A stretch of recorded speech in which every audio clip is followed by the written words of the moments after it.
Hello everyone, welcome to exam base. मैं स्वागत है आप सभी का एग्जाम बेस प्लेटफॉर्म में। To make your preparation 50% faster, मेरा नाम है कैलाश तिवारी और फाइनली आज वो दिन आ चुका है जिसका आपको बेसब्री से इंतजार था। आईबीपीएस एएफओ का फाइनल रिजल्ट आउट हो चुका है। आप इसको देख सकते हैं वेबसाइट पे जाके आईबीपीएस की स्पेशलिस्ट ऑफिसर में। इसके अलावा अगर आपने पीओ या फिर बाकी कोई और एग्जामिनेशन दिया था उसका रिजल्ट भी आपको देखने को मिल जाएगा। सो डेफिनेटली आपने मेहनत की थी दोस्तों, आपको सक्सेस मिली होगी और उसके लिए बहुत बहुत सारी बधाई आपको मेरी तरफ से, पूरे एग्जाम की तरफ से। So first of all many congratulation जिनका सिलेक्शन हुआ है, और जिनका सिलेक्शन किसी भी रीजन से नहीं हुआ है दोस्तों, बहुत निराश हमें नहीं होना है, क्योंकि जो भी होता है उसके पीछे कुछ ना कुछ अच्छा होता है। अगर इस बार हम वैकेंसीज की बात करें तो इस बार जो वैकेंसीज थी टोटल, वो 946 हो चुकी हैं ओवरऑल लास्ट में। और इसमें मेजर जो पार्टिसिपेटिंग बैंक है वो 3 बैंक हैं, जिसमें कि इंडियन बैंक है, उसकी वैकेंसीज 160 है। और पंजाब नेशनल बैंक या फिर पीएनबी जिसको हम कह सकते हैं, पंजाब नेशनल बैंक की वैकेंसी सबसे ज्यादा है 750। एंड उसके साथ उसके बाद यूको बैंक है जिसकी वैकेंसीज है 36। तो ये टोटल वैकेंसीज है और 946 ये वैकेंसीज है। इसके साथ आपको ये ध्यान रखना है कि कट ऑफ है ना, जिस जो मेजर क्वेरी रहती है उसके बारे में बाद में डिस्कशन करेंगे।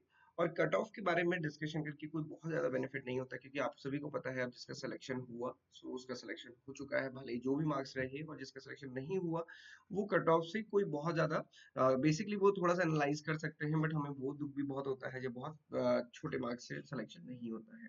यहाँ पे ध्यान रखने की ये बात है कि बहुत सरप्राइजिंग इस बार का एग्जामिनेशन रहा, चाहे प्रीलिम्स चाहे फिर वो मेंस की कट ऑफ थी।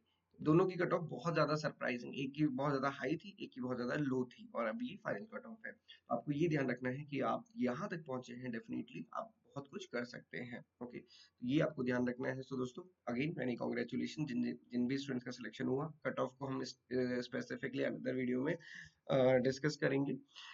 जिन भी स्टूडेंट का सिलेक्शन नहीं हुआ है उनको याद रखना है, हेनरी फोर्ड उन्होंने कहा था कि failure is simply the opportunity to begin again, but this time more intelligently.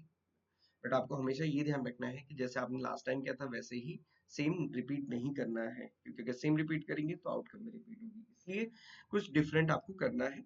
और सबसे पहले तो ये इंपॉर्टेंट होता है, स्वामी विवेकानंद जी ने कहा था कि take up one idea and make that one idea your life, think of it, dream of it, live on that idea, let the brain, muscles, nerves, every part of your body be full of that idea and just leave everything other idea alone. This is the way of success.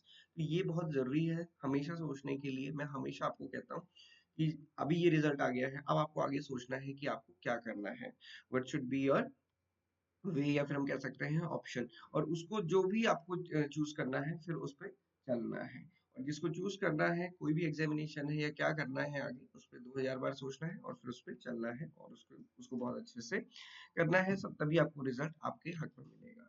So this is all for today, thank you for watching this video.